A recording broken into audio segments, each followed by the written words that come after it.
अजय जी, क्या मांग है, आप लोग क्यों आए हैं? हम लोग आए हैं इसलिए कि अब तक पूरे प्रदेश में और कहीं भी इस तरीके की व्यवस्था नहीं थी। अब तक ये सरकार लड़कों के शिक्षा पे, ट्यूशन फीस पे तो जीएसटी के नाम पे कर ले ही रही थी। अब मुर्दों से भी अंत्येष्टि का भी कर लिया जा रहा है। ऐसी व्यवस्था पूरे जनपद में, अगल बगल के जनपदों में हमारी जानकारी में कहीं भी नहीं है, जहां सरकार की तरफ से, जिला प्रशासन की तरफ से कर वसूला जा रहा हो।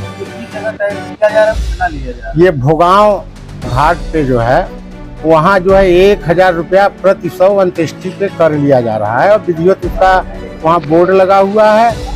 और अब तक वहाँ जितने भी 100 जाते थे, ऐसा कोई टैक्स नहीं था। 2-3 महीने से प्रति 100 1000 रुपया कर वसूलने का काम कर रहे हैं। भोगांव अपने जिले में तो है नहीं। भोगांव अपने जिले में नहीं है, मगर 99% जो भी अंत्येष्टि वहाँ होती है वो भदोही जनपद के ही लोग जाते हैं। मिर्जापुर जनपद के 1-2 गांव के लोग केवल उस अंत्येष्टि स्थल पे आते हैं।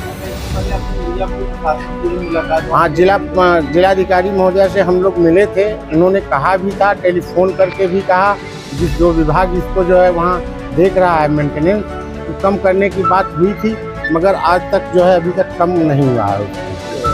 आगे अब क्या रणनीति है?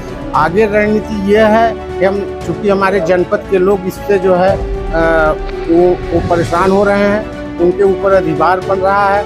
और भोगांव घाट पे चूँकि अब तक का ये था कि जो पैसे वाले लोग हैं वो रामपुर घाट पे जाते थे या वो बनारस चले जाते थे अंत्येष्टि के लिए।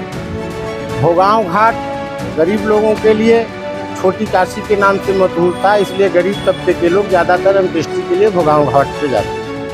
अब वहाँ उनका शोषण हो रहा है। नहीं, वो कोई संस्था ने वो सौदागृह का निर्माण कराया है, जिला पंचायत को हैंड ओवर कर दिए हैं। जिला पंचायत ने विधिवत उसका टेंडर किया, जिला पंचायत के द्वारा ही वसूला जा रहा है।